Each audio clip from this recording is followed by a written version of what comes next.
Our first story comes from a man named Leo.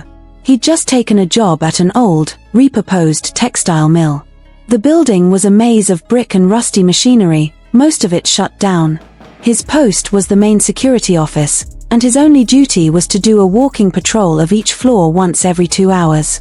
The first few nights were quiet. Just the hum of the servers and the creak of the old building settling.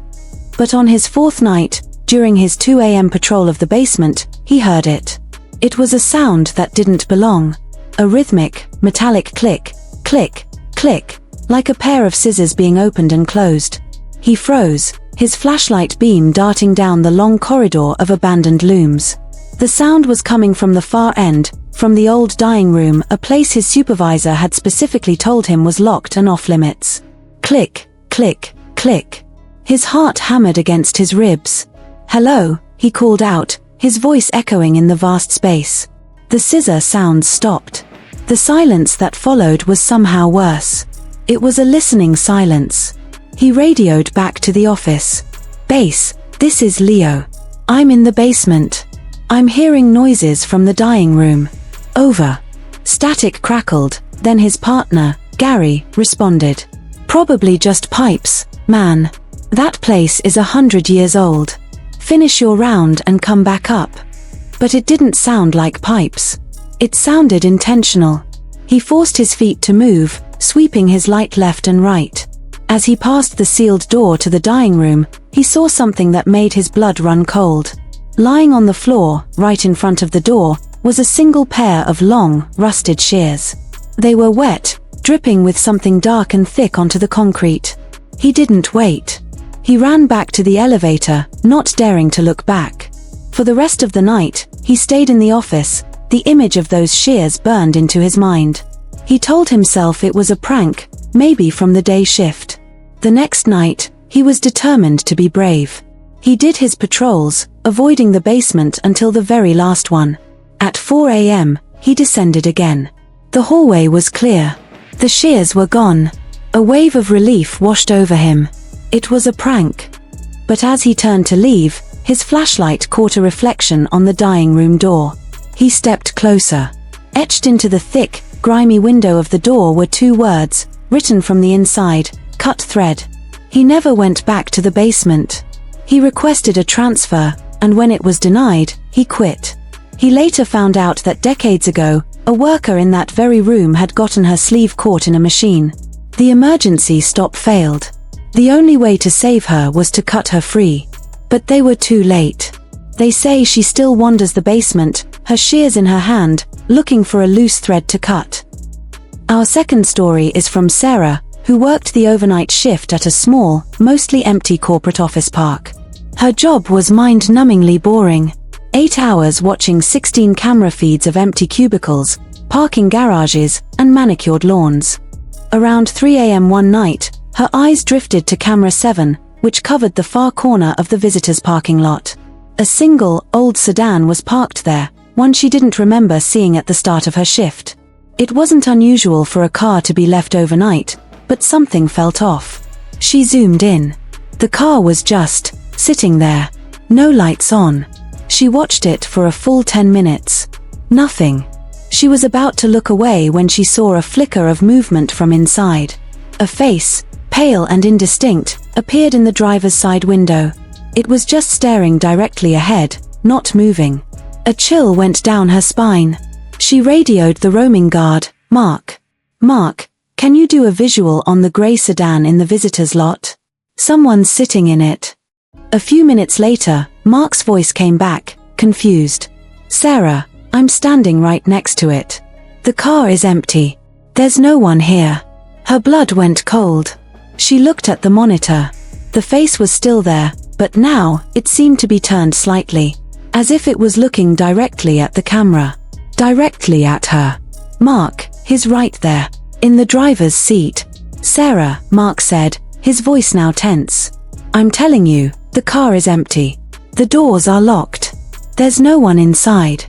She watched, horrified, as the figure in the car slowly raised a hand and placed it flat against the window. It was a gesture that looked almost apologetic. Then, the car's headlights on the monitor flashed twice, though Mark reported no such thing happened in reality. The next night, the car was gone. But at exactly 3:07 a.m., camera 7 flickered and went to static for exactly 10 seconds. When the picture returned, the car was back. And the pale face was there, this time turned fully towards the camera, its features a blur of shadow, but its attention unmistakable. Sarah quit a week later. She sometimes wonders if the man in the car is still there on the monitor, night after night, waiting for the next guard to see him, trapped in a loop no one else can see. Our third story takes us to an old, partially decommissioned wing of a city hospital. David's job was to sit at a desk on the first floor and monitor the empty upper floors, especially the fifth, the old pediatric ward.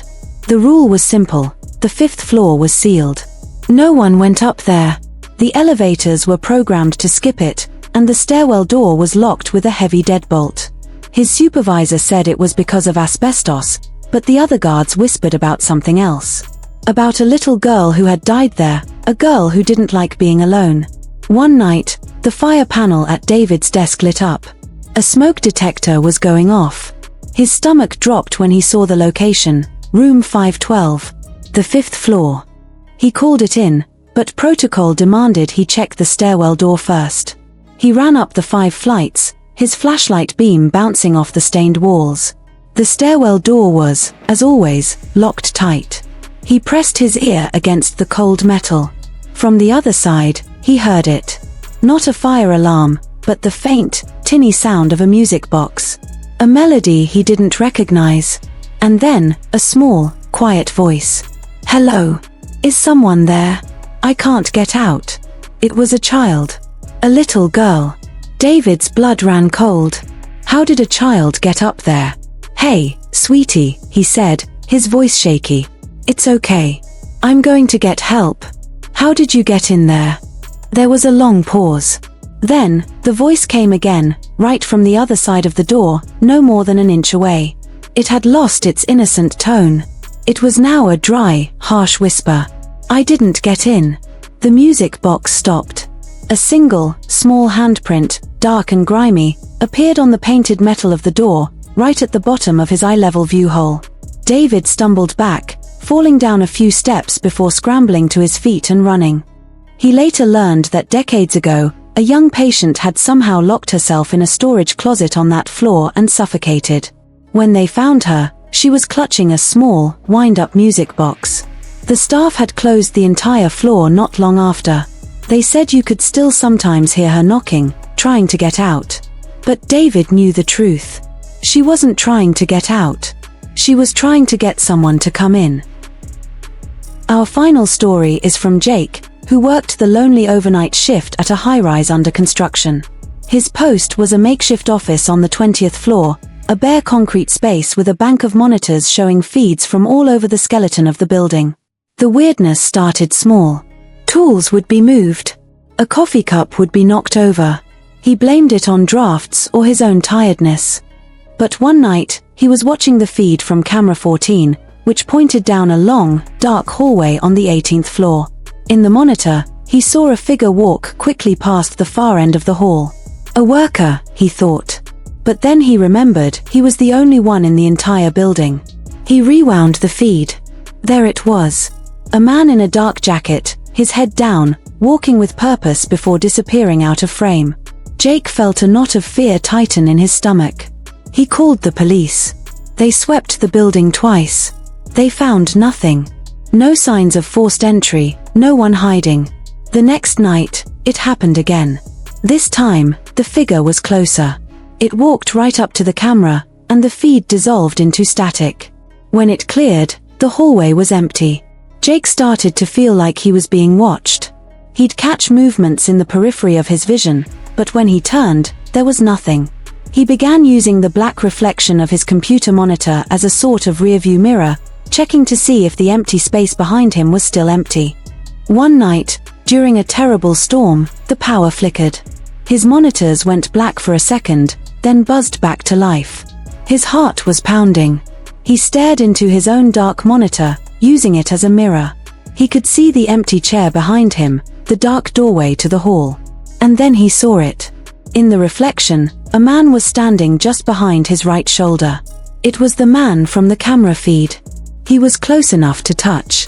His face was gaunt, his eyes sunken and dark.